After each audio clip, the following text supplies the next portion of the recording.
नमस्कार, सियासी चौक में आपका स्वागत। मैं हूं सुशांत पारीक और मेरे साथ जुड़े हैं देश के जाने माने पत्रकार विजय विद्रोही। और एक बार फिर से हम राजस्थान की पॉलिटिकल खबरों का पोस्टमार्टम करेंगे। आज सोमवार, एक तरीके से सुपर मंडे सियासी तौर पर, क्योंकि कांग्रेस और भाजपा दोनों ही दलों के हाई कमान अध्यक्ष जो हैं वो आज राजस्थान में हाड़ौती पर, पूर्वी राजस्थान पर कांग्रेस की नजर। और 12 में आज एक बड़ी जनसभा खड़गे उसमें मौजूद रहे और मेवाड़ और वागड़ की सीटों को लेकर किस तरीके से टिकट वितरण हो, कैसे स्थानीय समीकरणों को साधा जाए। और जेपी नड्डा ने आज वहां पर बैठक की और उस बैठक पर पूरा फोकस इसी बात को लेकर कि कैसे पहली सूची के बाद जिस तरीके से बवाल मचा पार्टी में, आगे ऐसा नहीं हो, कैसे स्थितियों को साधा जाए। लेकिन कांग्रेस की कवायद है कि टिकट वितरण की प्रक्रिया अपनी जगह है। दिल्ली में एक बैठक 17 को होनी है और उस बैठक में पहली सूची का ऐलान हो जाएगा उसमें मोहर लगने के बाद। और ये इशारा आज रंधावा ने भी किया। लेकिन पूर्वी राजस्थान में जिस तरीके से कांग्रेस कोशिश कर रही है ईआरसीपी को लेकर एक बड़ा मूवमेंट खड़ा करने की, लेकिन सचिन पायलट आज 12 की जनसभा में नहीं दिखे। वो आज दिल्ली में थे और बताया जा रहा है, जिस तरह से तस्वीरें आई है, कि वहां पर एक प्रमोशन परीक्षा में आज वो शिरकत कर रहे थे कैप्टन से मेजर पद के लिए। और राजस्थान की सियासत में भी कवायद कुछ ऐसी ही है उनकी, उस पर हम बात करेंगे। लेकिन पहला सवाल तो यही विजय जी कि बड़ी जनसभा करते हैं अशोक गहलोत, खड़गे आते हैं, पार्टी के बड़े नेता, बड़े चेहरे मंच पर मौजूद रहते हैं।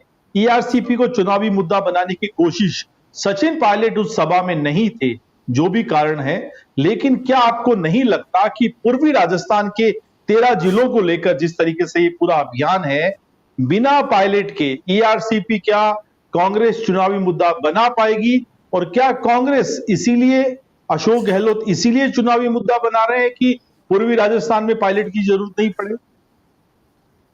नहीं, देखिए, पायलट की जहां तक बात है कि प्राथमिकता तो नेताओं को तय करनी है। अब आपने कहा कि वो अपना आर्मी में प्रमोशन पे जूझ रहे थे, यहाँ पार्टी को प्रमोट करने की बात है। और सचिन पायलट को ईआरसीपी के मामले में, पूर्वी राजस्थान के मामले में कांग्रेस प्रमोट नहीं कर रही है, अशोक गहलोत उस ढंग से प्रमोट नहीं कर रहे हैं। शायद कोई ना कोई ये भी मलाल रहा हो। कांग्रेस चाहती है कि 2018 अगर पूर्वी राजस्थान में दोहरा दिया गया तो बल्ले बल्ले हो सकती है। यानी 39 सीटों में से जो पूर्वी राजस्थान के मेन जो जिले हैं, करौली, धौलपुर, दौसा, अलवर, भरतपुर, टोंक की मैं बात कर रहा हूँ, जहाँ कुछ जगह बीजेपी खाता भी नहीं खोल पाई थी। 39 में से 25 सीटें बीजेपी कांग्रेस को मिली थी, बीजेपी को 4, बीजेपी से ज्यादा सीटें तो 5 सीटें बीएसपी को मिल गई थी। लेकिन अगर इस प्रदर्शन को दोहराना है तो या तो आप सचिन पायलट को कमान सौंप दे पूरी राजस्थान की, तो ये प्रदर्शन दोहराने की संभावना बनती है। गुर्जर मीणाओं के बीच में एक बार फिर एका अगर बनाने में वो कामयाब होते हैं। दूसरा, अशोक गहलोत को लगता है कि हो सकता है कि उन खेमे को लगता हो कि सचिन पायलट के बजाय ईआरसीपी को, नहर को, यानी एक नहर चुनावी धारा उन कांग्रेस के पक्ष में मोड़ने में कामयाब हो जाए। ऐसा अगर उनको लगता है तो वो उनकी अपनी अलग सोच हो सकती है। और मुझे लगता है कि आरसीपी का मुद्दा है, ये पहले उठाया जाना चाहिए था। ये जून जुलाई में ये मुद्दा उठाता है जब गर्मी भी भयंकर थी और किसान उस समय थोड़ा बारिश का, मानसून का भी इंतजार कर रहे थे। और बारिश भी, मानसून भी 1 महीना बीच में दगा दे गया था। तो वो शायद प्राकृतिक रूप से भी, और इस पॉलिटिक्स को, प्रकृति और पॉलिटिक्स दोनों को जोड़ने में थोड़ी शायद आसानी हो जाती और ये मुद्दा ज्यादा लोगों तक पहुंच सकता था।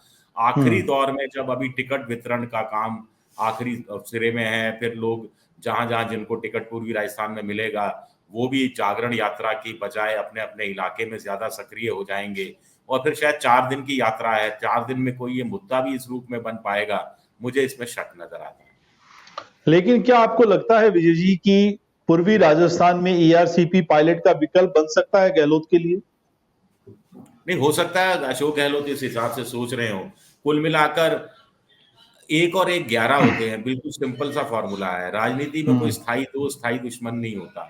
वही अजय माकन जिनको अशोक गहलोत पसंद नहीं करते थे, वही अजय माकन जो खजांची बनने में सुना था कि अशोक गहलोत गुट कहीं ना कहीं आड़े आ रहा है, वही अशोक गहलोत जाके उनसे मिलते हैं।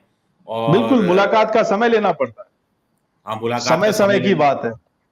तो ये राजनीति में स्थायी दोस्त स्थायी दुश्मन नहीं होता, स्थायी आपका स्वार्थ होता है, आपका उद्देश्य होता है, और उसके अंदर फिर आपकी पार्टी होती है, समझ लीजिए पार्टी का हित होता है। मैं तो बार बार कह रहा हूं आपके सामने, फिर दोहरा देता हूं कि जब कर्नाटक में चीजें संवर सकती थी, सुधर सकती थी, सुधरी और संवरी, तो राजस्थान में ऐसा क्यों नहीं हो सकता। लेकिन अभी भी शायद एक अविश्वास है, और पहली सूची में अगर यह अविश्वास और बढ़ गया, मुझे नहीं मालूम पहली सूची में क्या होगा, लेकिन अगर सचिन पायलट के कुछ समर्थकों का टिकट कटा, तो फिर मुझे लगता है कि चीजें थोड़ी सी और हाथ से बिगड़ जाएंगी और पहली सूची ही बताएगी कि राजस्थान में कांग्रेस सियासी तौर पर किस दिशा में आगे बढ़ रही है, वर्तमान और फ्यूचर का तालमेल कैसे होगा, और ये सारी चीजें जो है वो साफ करेंगी। लेकिन हम पूर्वी राजस्थान की बात करें, पूर्वी राजस्थान बहुत बड़ा फैक्टर है विजय जी, क्योंकि पिछली बार अगर देखा जाए तो 39 में से 35 सीटें कांग्रेस की झोली में थी, सत्ता का द्वार जो है वहीं से खुला था। ये शिफ्ट हो गया है आदिवासी वागड़ से या मेवाड़ से, अब जो है पूर्वी राजस्थान पर भाजपा की नजर है, और अमित शाह ने खुद पूर्वी राजस्थान पर अपना विशेष जो है ध्यान रखे हुए हैं वो, और खुद मॉनिटर कर रहे हैं कि वहां टिकटों को लेकर कैसे जो है वो सारा प्लान हो, और कैसे कोशिश की जा रही है कि गुर्जरों को इस बार बड़ी संख्या में टिकट दिया जाए। 4 गुर्जर हमने पहली सूची में देखे। हालांकि अलग बात है कि पिछली बार भाजपा ने जो 8 गुर्जर उतारे थे, सभी के सभी चुनाव हार गए थे।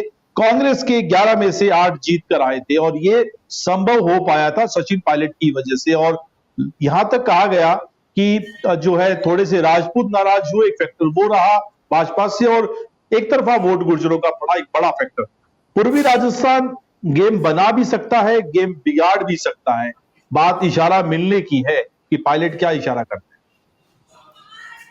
हैं। हाँ बिल्कुल, आप सही कह रहे हैं, और आपने जो अभी आंकड़े बताए वो भी बिल्कुल यही बात दर्शा रहे हैं। तो कुल मिलाकर अब कहानी ये है कि 2018 दोहराया जाएगा ऐसा चांस लगता नहीं, क्योंकि गुर्जर जब बड़ी संख्या में पहली बार मीणाओं से अपनी जो एक अदावत सी रही है उसको भूलकर एक साथ एक मंच पर आए, तो वो सिर्फ इसलिए आए कि उन्हें लगा कि सचिन पायलट को मुख्यमंत्री बनाया जाएगा। इस बार ऐसी कोई सूरत, ऐसी कोई संभावना दिख नहीं रही, ना ही आला कमान ने इस तरफ इशारा किया। आला कमान ने खुला छोड़ दिया है कि मुख्यमंत्री की अगुवाई में चुनाव लड़ा जाएगा, और उसके बाद विधायक दल की बैठक होगी और विधायक तय करेंगे अगर कांग्रेस 100 का आंकड़ा पार करती है तो मुख्यमंत्री कौन बनेगा। तो ये वाला जो थोड़ी सी ये जो लूज ओपन एंडेड छोड़ा है, तो उस ओपन एंडेड का फायदा गहलोत और सचिन पायलट एक साथ मिलकर उठा सकते हैं, अलग अलग कोई नहीं उठा सकता। ये सबसे बड़ी बात है, और ऐसी कोई एका होती हुई आज की तारीख में तो मुझे अफसोस है कि दिखाई नहीं दे रही है। लेकिन विजय जी आप देखिए, चुनाव पूरी तरीके से अपनी रंगत में है, और जनसभा में खड़गे जो हैं वो प्रभावी नहीं है। ये सब जानते हैं कि वो हिंदी भाषी नहीं है, और कर्नाटक के बड़े नेता हैं, पार्टी के अध्यक्ष हैं, गांधी परिवार के बहुत लॉयल हैं। उन सब बातों के बावजूद राजस्थान में उनकी जनसभाएं जो है वो बहुत ज्यादा प्रभावकारी साबित नहीं होगी। क्या आपको नहीं लगता कि कांग्रेस को स्ट्रेटेजी बदलनी चाहिए? प्रियंका राहुल गांधी के दौरे जो है वो हो, जितने संभव हो, लेकिन बड़े जो चेहरे हैं खासतौर पे राजस्थान में, उन नेताओं को सचिन पायलट अपनी अलग पूर्वी राजस्थान में करे, गहलोत अपना मोर्चा संभाले, वो ज्यादा प्रभावी साबित होगा बजाय खड़गे की या वेणुगोपाल को सुनने कोई नहीं आए। देखिए, ये तो पार्टी को अपने हिसाब से राजनीति करनी है, रणनीति तय करनी है, प्रचार प्रसार कैसे करना है। हालांकि ऐसा नहीं है कि प्रियंका गांधी भी अभी निभाई आकर गई थी, अब कुछ दिनों बाद किराए आ रही हैं, और इससे पहले राहुल गांधी के भी दौरे हुए हैं, आगे भी दौरे होंगे। और मल्लिकार्जुन खड़गे की हिंदी इतनी भी खराब नहीं है, वो थोड़ा सा लय उनकी थोड़ी सी बीच में बिगड़ जाती है जब वो आंकड़ों की बात छेड़ते हैं। तो आंकड़े को ट्रांसलेट, मतलब अंग्रेजी से हिंदी ट्रांसलेट करना, 40 लाख है या 4 मिलियन को 40 लाख बताना, या 40 लाख को 400 लाख को 4 करोड़ बताना, इसमें थोड़ा सा कंफ्यूजन होता है। बाकी तो वो 80 साल के हैं, दलित हैं, पृष्ठभूमि भी उनकी मोदी जैसी बड़े गरीब घर से रही है, तो कहीं ना कहीं बीजेपी कांग्रेस उनको इस रूप में भी प्रोजेक्ट करती है। और ये दलितों की भी आप जानते हैं 34 सीटें हैं। पिछली बार कांग्रेस को ठीक ठाक सीटें मिली थी, जिससे जो एससी के लिए सुरक्षित सीटें थी। और मुझे लगता है कि ये स्ट्रेटजी हो सकती है। और फिर प्रदेश के नेताओं को कमान सौंपी गई है। अशोक गहलोत के को पर भरोसा पूरा आला कमान जता रहा है, जैसा भूपेश बघेल में, जैसा कमलनाथ में, जैसा तेलंगाना में रेवंत रेड्डी में भरोसा जता रहा है। तो मुझे लगता है कि आप अधिकार देते हो, जिम्मेदारियां देते हो, तो फिर जवाबदेही भी कहीं ना कहीं पार्टी को एक तो तय करनी होगी, और दूसरा स्थानीय छत्रप और स्थानीय नेताओं को साथ लेकर चलें, तो फिर माहौल भी बदलता है, हनक भी होती है। और अगर पार्टी जीतेगी तो आपके हिस्से में कुछ आएगा, पार्टी नहीं जीतेगी और दूसरे का नुकसान आपको लगता है कि आपकी प्राथमिकता है, पार्टी की जीत आपकी प्राथमिकता नहीं है, तो फिर तो आपकी दोनों मुट्ठियां खाली ही रह जानी है। बिल्कुल, मैं खड़गे को सुन रहा था, वो आदिवासियों की बात कर रहे थे कि दलितों की बात कर रहे थे, कैसे कांग्रेस ने आगे बढ़ाया, कैसे उनको अध्यक्ष बनना भी अपने आप में एक बहुत जो है बड़ी बात है, मिसाल वो उसकी दे रहे थे। लाल डायरी का भी मुद्दा वो आज जानबूझ के उन्होंने छेड़ा, मोदी के भाषण को याद करते हुए, और उस धार को कुंद करने की कोशिश की अपने ही तरीके से कि लाल डायरी में क्या लिखा हुआ है मैं आपको बता देता हूं। और उन्होंने कहा कि लाल डायरी में लिखा हुआ है कांग्रेस सरकार राजस्थान में फिर से रिपीट हो रही है। ये एक अलग स्ट्रेटेजी है, क्योंकि मोदी जब भी आएंगे, अमित शाह आएंगे, लाल डायरी का जिक्र जरूर होगा, कुछ पन्ने भी खुल सकते हैं। तो ये कांग्रेस अपने तरीके से काउंटर करने की कोशिश कर रही है, पहले से एडवांस प्लान बना के रखना चाहती है। देखिए, ये बड़ा दिलचस्प है लाल डायरी वाला मसला। पहले मोदी और अमित शाह, जेपी नड्डा सब लाल डायरी की बात करते रहे। उस समय ये माहौल चल रहा था कि राजेंद्र गुड़ा जो शिवसेना से चुनाव लड़ रहे हैं, शायद बीजेपी जगह छोड़ दे उनके लिए। अब बीजेपी ने तो जगह छोड़ी नहीं, वहां शायद नाम अगर मुझे ठीक ध्यान है शुभकरण चौधरी चुनाव मैदान में उतारा है। तो अब किस मुंह से ये बोलेंगे लाल डायरी का, किस मुंह से जिक्र करेंगे, ये भी अपने आप में एक बड़ा सवाल उठता है। अशोक गहलोत ने भी आज चर्चा की वसुंधरा राजे को लेकर। उन्होंने कहा कि केंद्र का गुस्सा है और वो गुस्सा राजस्थान पर निकल रहा है, मोदी राजस्थान पर गुस्सा निकाल रहे हैं, ईआरसीपी को राष्ट्रीय परियोजना का दर्जा नहीं दिया। खैर, बात विजय जी बीजेपी की करते हैं, दूसरी सूची को लेकर वहां भी सुगबुगाहट तेज है। वो सूची अब जल्द ही आने को है, पहले हो सकता है कांग्रेस की सूची 17 की देर रात को या 18 को जारी हो जाए। और कांग्रेस की सूची में 100+ नाम है, करीब 92 नाम तो ऐसे हैं जिन पर सहमति लग गई है, टिक लग गया है। और वो ऐसे नाम विजय जी जो सबकी सूचियों में कॉमन थे, उनमें ए श्रेणी भी है जिन बड़े नेताओं को टिकट मिलना है, और डी श्रेणी भी है जिन नेताओं को लगता है कि नहीं ये सीट निकाल सकता है। ये ऐसी सीट है जहां भाजपा लगातार जीत रही है, दूसरी पार्टी जीत रही है। तो 100 के प्लस एक बड़ी सूची देकर भाजपा की दोनों ही सूचियों को कांग्रेस काउंटर करने की कोशिश करेगी, और कोशिश ये भी करेगी कि जहां पर नाराजगी है, जहां बगावत हो रही है भाजपा के नेताओं की, वहां कैसे फायदा उठाया जाए। एक कांग्रेस खेमे में एक उत्साह भी है, लेकिन एक परेशानी ये भी है कि इस बार स्क्रूटनी थोड़ा अलग तरीके से की जा रही है और जवाबदेही की बात की जा रही है। जवाबदेही जो आप कह रहे थे कि आप नेता को, अपने कार्यकर्ता को, अपने भगत को, अपने चेले को टिकट तो दिला दीजिए, लेकिन जीत का क्या? हर बार यही होता है। तो कांग्रेस पार्टी ने इस बार नाम के आगे लिखा है कि किसके कहने पे टिकट मिल रही है, और यही वजह है कि नेता खामोश है, उस तरीके से पैरवी नहीं कर रहे। वो कह रहे हैं कि सर्वे में देखिए, ऑब्जर्वर क्या कह रहे हैं, सह प्रभारी क्या कह रहे हैं, प्रभारी की क्या राय है, तो अपने गले में कोई घंटी नहीं बांधना चाहता। ये इस बार कांग्रेस में थोड़ा सा बदलाव है। लेकिन भाजपा में इस बात का डर है कि अगर दूसरी सूची के बाद अगर विरोध शुरू हो गया तो क्या होगा, क्योंकि 10 से ज्यादा सीटें ऐसी अभी हैं 41 सूची में, 41 के नामों में, जहां अभी मोर्चा खुल गया है, खुलकर मैदान में आ गए हैं। तो जेपी नड्डा उदयपुर और जोधपुर में था लेने की कोशिश कर रहे हैं, और ये जानना और समझना चाहते हैं कि किस नाम को लेकर किस तरह का रुझान है। भाजपा भी डरी हुई है विजय जी। कांग्रेस तो खैर सत्तारूढ़ पार्टी है, परेशानी है कि किस तरीके से जो है टिकट के बाद रिएक्शन होगा, लेकिन पहली लिस्ट के बाद भाजपा के मन में थोड़ा डर ज्यादा बैठ गया।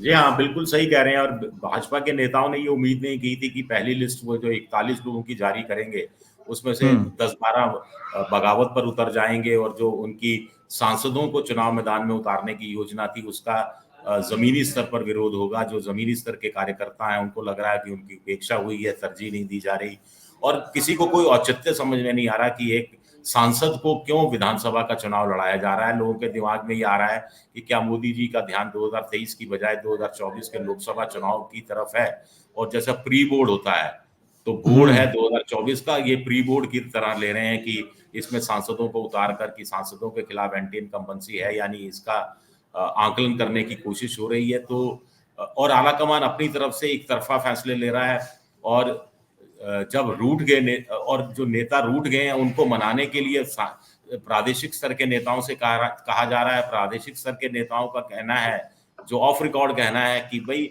आपका किया धरा है, आप संभालिए, हमसे थोड़ा ना पूछकर सांसदों को चुनाव में मैदान में उतारा गया, हमसे कोई राय तो ली नहीं गई। जब खेल अगर आपका बिगड़ गया तो फिर हमारे जिम्मे क्यों ठीकरा फोड़ने की कोशिश हो रही है। तो जेपी नड्डा को खुद आना पड़ा है। पहले कैलाश चौधरी को इस मोर्चे पर लगाया, लेकिन कैलाश चौधरी मुझे लगता है काफी राजनीतिक उनका अनुभव भी कम है, उस तरह के नेता नहीं, समझाइश में भी वो कामयाब नहीं हुए हैं। तो जेपी नड्डा को खुद आना पड़ा है, और ऐसे में दूसरी सूची जैसा लोग कह रहे हैं कि थोड़ी अटक सकती है, कि थोड़ा संभल कर चल सकती है, क्योंकि उत्तर भारत के जो गोबरपट्टी के 3 राज्य हैं, जिसमें एक राजस्थान ही है जहां बीजेपी की जीत की संभावना सर्वे के हिसाब से कुछ ज्यादा दिखाई दे रही है। तो उसको भी वो लूज करना नहीं चाहेगी कि टिकट वितरण में ऐसी गड़बड़ियां कर दे। और खासतौर से कांग्रेस की जो मध्य प्रदेश, छत्तीसगढ़ और तेलंगाना की सूची आई है, और उसके बाद कहीं से कोई विद्रोह का ऐसा बड़ा स्वर सुनाई नहीं दिया है, तो उससे भी शायद क्या बीजेपी प्रेरणा लेगी, ये भी देखना दिलचस्प रहेगा। लेकिन विजय जी, क्या सांसदों को नाम हमें दूसरी लिस्ट में भी देखने को मिल सकते हैं? देखिए, अभी तक की जो नीति रही है, जिसमें मध्य प्रदेश में भी उन्होंने उतारे हैं, छत्तीसगढ़ में भी 4-4 हैं, और यहाँ तक कि कांग्रेस ने भी तेलंगाना में अपने 4 सांसदों को टिकट दिया है, और छत्तीसगढ़ में भी 1 सांसद को टिकट दिया है बस्तर इलाके में। और तो मुझे लगता है ये शायद अभी तो बड़े सांसद ही उतारे हैं, अभी तो मंत्री वाले इलाके बचे हुए हैं। अर्जुन राम मेघवाल, उनको क्या टिकट दिया जाएगा? गजेंद्र सिंह शेखावत। फिर एक स्ट्रेटेजी जो चल रही है कि कांग्रेस के बड़े नेताओं के खिलाफ बड़े नेताओं को उतारा जाए, उनकी घेरेबंदी की जाए, चाहे अशोक गहलोत हो, चाहे सचिन पायलट हो, चाहे सीपी जोशी हो, चाहे डोटासरा की तो किलेबंदी करने की कोशिश की है। तो ऐसे में तो बड़े नेताओं में फिर मंत्री पद का चेहरा ही बचता है।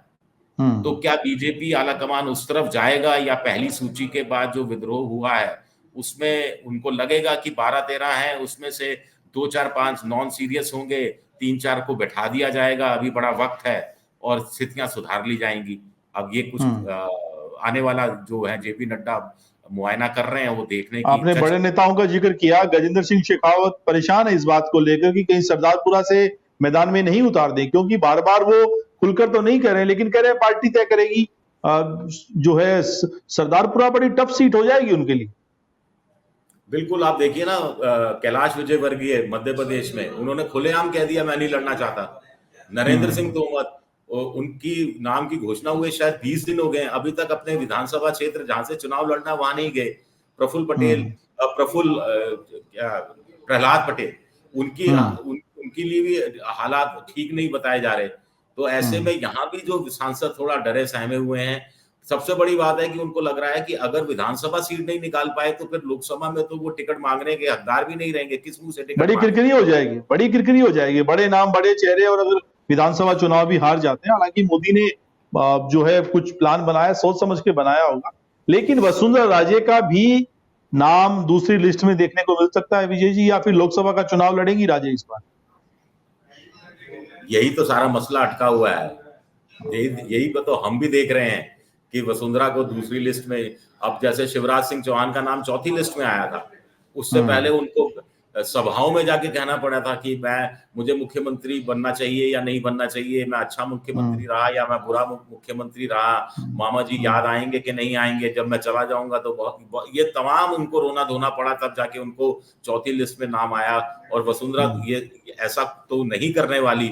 कुछ लोग कह रहे हैं कि एक थ्योरी है, सिर्फ थ्योरी के हिसाब से बता रहा हूं, एक थ्योरी है कि वसुंधरा राजे को विधानसभा चुनाव से खुद हट जाना चाहिए, और लोकसभा चुनाव में अगर वो चाहती हैं बीजेपी का नुकसान हो, तो असल में लोकसभा चुनाव में मोदी का नुकसान करने की कोशिश करनी चाहिए, क्योंकि राजा की जान तोते में, मोदी की जान लोकसभा चुनाव में अटकती है।